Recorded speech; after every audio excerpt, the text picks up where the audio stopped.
നന്ദഗോവിന്ദൻ ഭജൻസ് ഇനിയിപ്പോ മന്ത്രി കെ മുരളീധരന്റെ ഭാഷയിൽ പറഞ്ഞാൽ രാജ്യദ്രോഹികളാണ്. എന്താണെന്നല്ലേ?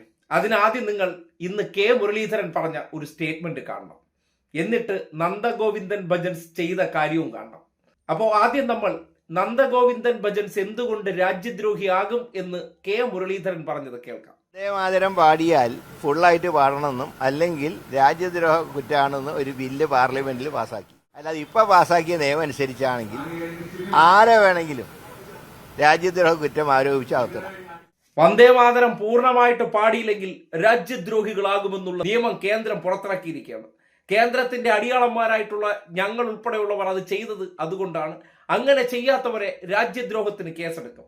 ഇതായിരുന്നു കെ മുരളീധരന്റെ ന്യായീകരണം. എന്നാൽ അതിന് തൊട്ടു പിന്നാലെ തന്നെ നന്ദഗോവിന്ദൻ ഭജൻസ് വന്ദേമാതരം സ്വാതന്ത്ര്യ ദിനത്തോടനുബന്ധിച്ച് ഒരു വീഡിയോ ആയി പാടി പോസ്റ്റ് ചെയ്തിട്ടുണ്ട്. ഇത് നോക്കേ. വന്ദേ മാതരം വന്ദേ മാതരം സുജലാം സുഫലാം മലയജ ശീതളാം സസ്യശ്യാമളാം മാതരം വന്ദേ മാതരം ശുഭ്രജ്യോത്സ്ന ഉളകിതയാമിനി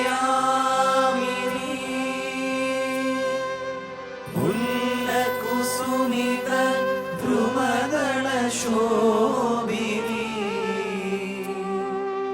സുഹാസിനി സുമധുര ഭാഷിണി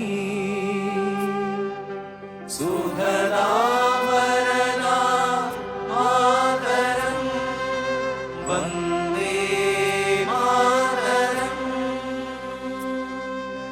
വന്ദേ മാതരം. കണ്ടല്ലോ, അവർ വന്ദേ മാതരത്തിന്റെ 2 സ്റ്റാൻസ മാത്രം പാടി അന്തസ്സായിട്ട് വൈൻഡപ്പ് ചെയ്തിട്ടുണ്ട്. കഴിഞ്ഞ ദിവസം അവരുടെ ഒരു പരിപാടിയിൽ ഇത് പാടി ചിത്രീകരിച്ചതിന് ശേഷം സ്വാതന്ത്ര്യ ദിനത്തോടനുബന്ധിച്ച് അവരുടെ ഒഫീഷ്യൽ പേജിൽ തന്നെ ഇത് പോസ്റ്റ് ചെയ്തിരിക്കുകയാണ്. രാജ്യസ്നേഹം എന്നത് ആരിലും അടിച്ചേൽപ്പിക്കാനുള്ളതല്ല, ഓരോരുത്തരുടെയും ഇഷ്ടമാണ്. അത് എങ്ങനെ പ്രകടിപ്പിക്കണമെന്നുള്ളത് അത് സംഘീയ അടിമകളായിട്ടുള്ള മന്ത്രിമാർക്ക് ചിലപ്പോൾ പറഞ്ഞാൽ മനസ്സിലാകത്തില്ല.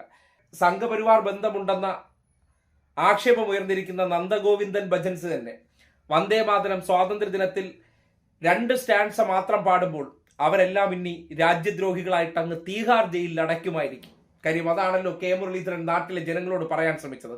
പക്ഷേ കെ മുരളീധരന് സംഘത്തിനും ഇല്ലാത്ത തണ്ടലുറപ്പ് നന്ദഗോവിന്ദൻ ഭജൻസിലെ ആ പയ്യന്മാർക്കുണ്ട് എന്നുള്ളതാണ് റിയാലിറ്റി. അവർ വന്ദേമാതരം മുഴുവൻ പാടാതെ ആ 2 സ്റ്റാൻസ നല്ല അന്തസ്സായിട്ട് അവരുടെ ഓഡിയൻസിന് മുന്നേ പാടി. ഇനിയിപ്പോൾ വേണമെങ്കിൽ അത് വിവാദത്തിലാക്കാൻ വന്ദേമാതരത്തോട് അനാദരവ് അവർ ഭജന സംഘം എണീറ്റ് നിന്ന് പാടിയില്ല എന്ന് വേണമെങ്കിൽ അത് നോക്കിയിട്ട് സംഘികൾക്ക് തട്ടിയിറക്കി വിടാം. പക്ഷേ ഒന്നിനോട് ആദരവ് കാട്ടേണ്ടത് നിങ്ങൾ പറയുന്ന ക്രൈറ്റീരിയ വെച്ചിട്ടല്ല, വ്യക്തിയുടെ മാനസികാവസ്ഥ വെച്ചിട്ടാണ്. അതിൽ ആ ഗാനം ആലപിക്കുന്നതിൽ അതിനോടുള്ള ആത്മാർത്ഥതയും ആ ഗാനം ആലപിക്കുമ്പോഴുള്ള ആ മനോഭാവത്തിലുമുണ്ട് അവർക്ക് അതിനോടുള്ള ബഹുമാനം എന്തെന്ന്.